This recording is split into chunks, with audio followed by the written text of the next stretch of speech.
Hello, everyone. It's May 13th. It's midweek on a Wednesday, which means we get Dr. Jess Trimble back.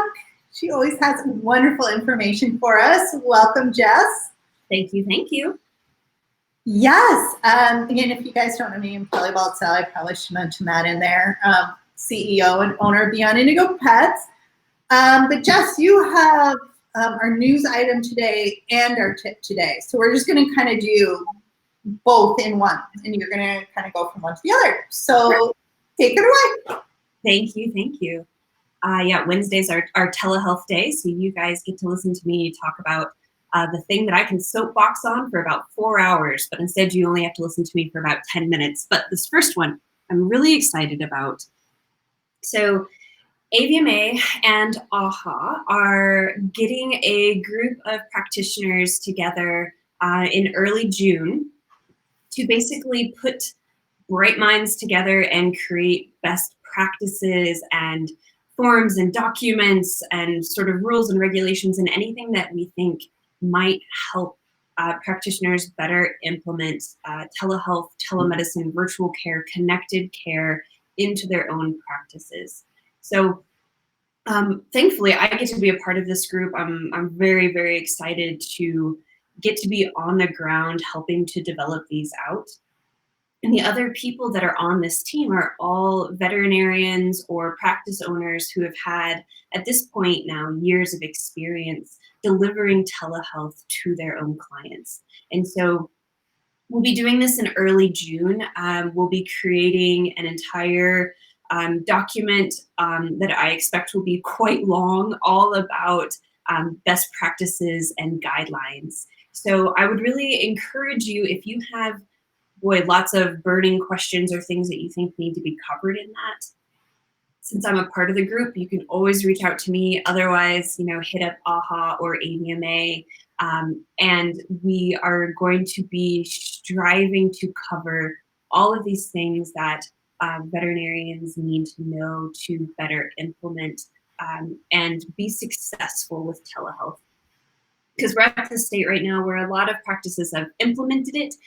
Can't say for sure, though, that they're actually successful because there are so many little nuances and tips and tricks and things that they can learn. So again, I'm so excited and honored to be a part of this working group.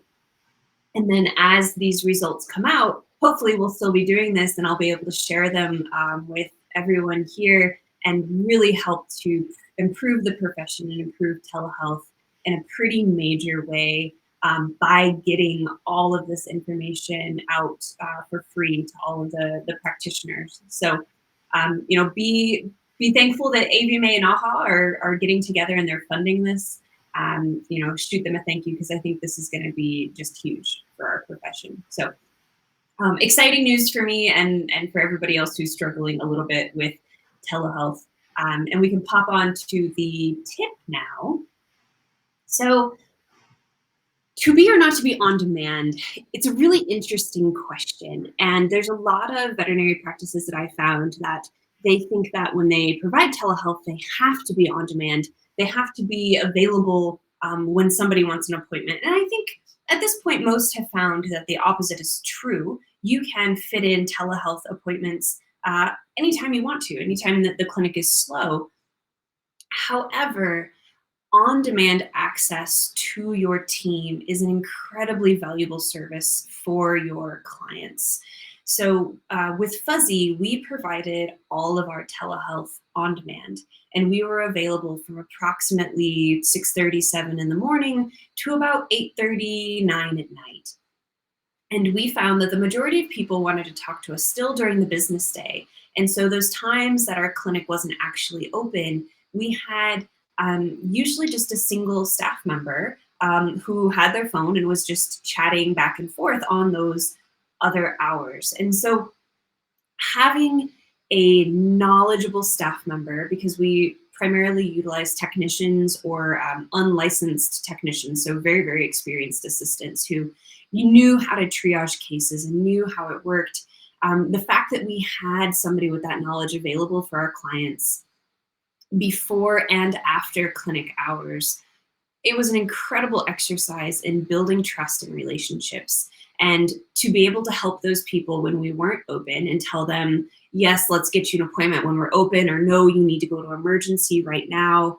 We saw those clients stick with us so much longer because we were there for them in that time that they really needed us. And the thing of it is, it really wasn't all that expensive because we were really only utilizing technicians. If out of hours a pet needed to see a doctor, that technician would just boot them to the emergency clinic. So it's not like we were paying a veterinarian for this. We're just paying a really experienced technician.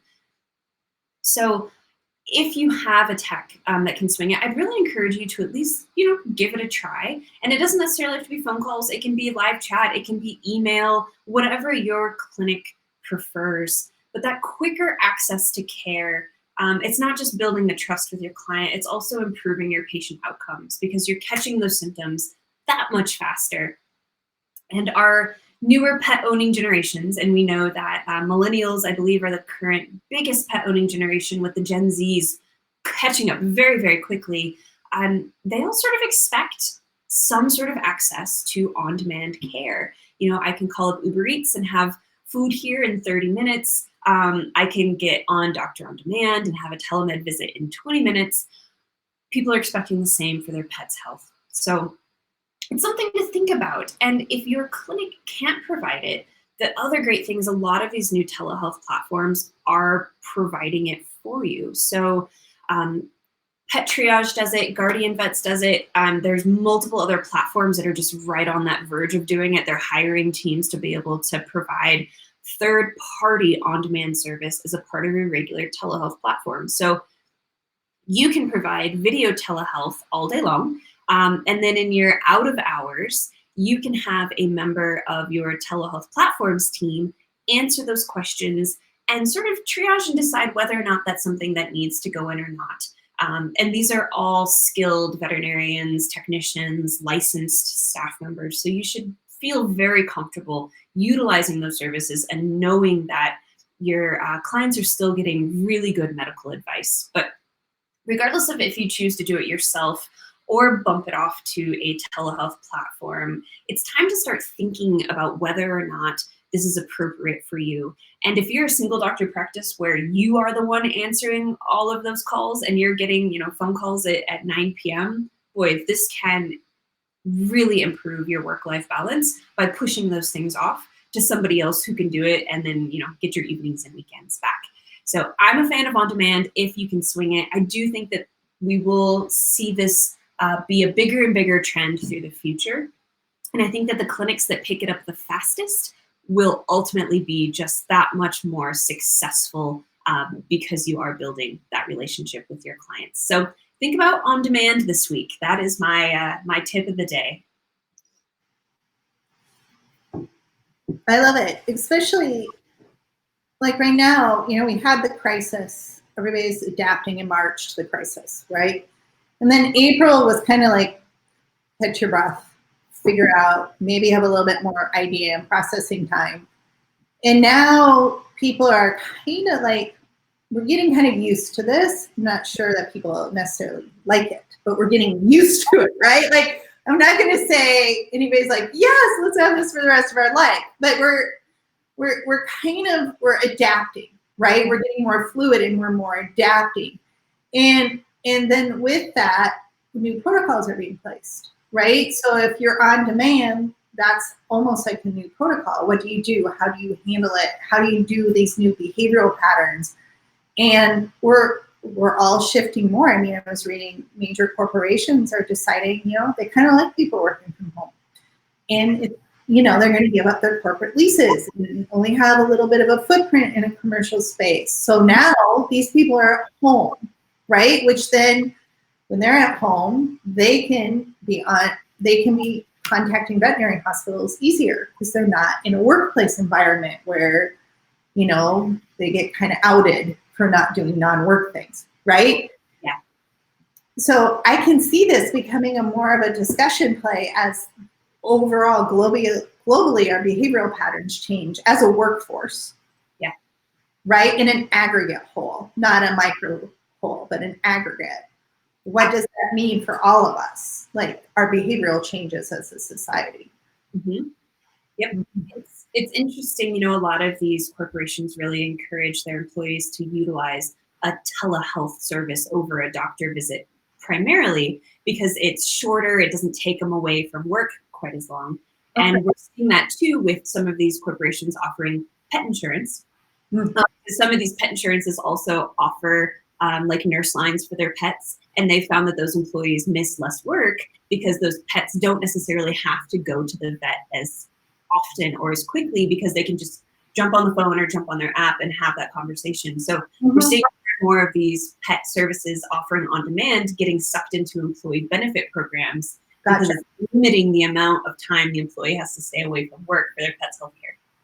Right, but they're just rebranding it all fuzzy that we care for you and your pet, when in reality they just don't want you to leave work. Yeah, they just don't want you to leave work, right? Like, but you know, from a marketing perspective, they're taking it a half turn to the "hey, we care about you" phase. Yeah, we care about your pet, but don't get out of your chair. Right, exactly. Keep working. The invisible handcuffs are there, right? Like you can't go far. So then with this really exciting new joint venture of telehealth and things, is there a timeline for that? Do you guys know how long it's going to take, or? Not really. So it's going to be quite a thing. I'm giving up about 3 days to do this, and of course not getting paid a dime to do it, but that's fine. Really, that doesn't bother me. It's more it's a significant time commitment, but there's about 7 of us diving in for 2.5 days, and I imagine we will still be working for a week or so after sort of collecting documents and ideas, and then I think someone at AHA and AVMA will be arranging it all and making it nice and neat and pretty and then putting it out. So I would guess sometime like mid to end of summer would be the earliest, would be my guess. We'll see.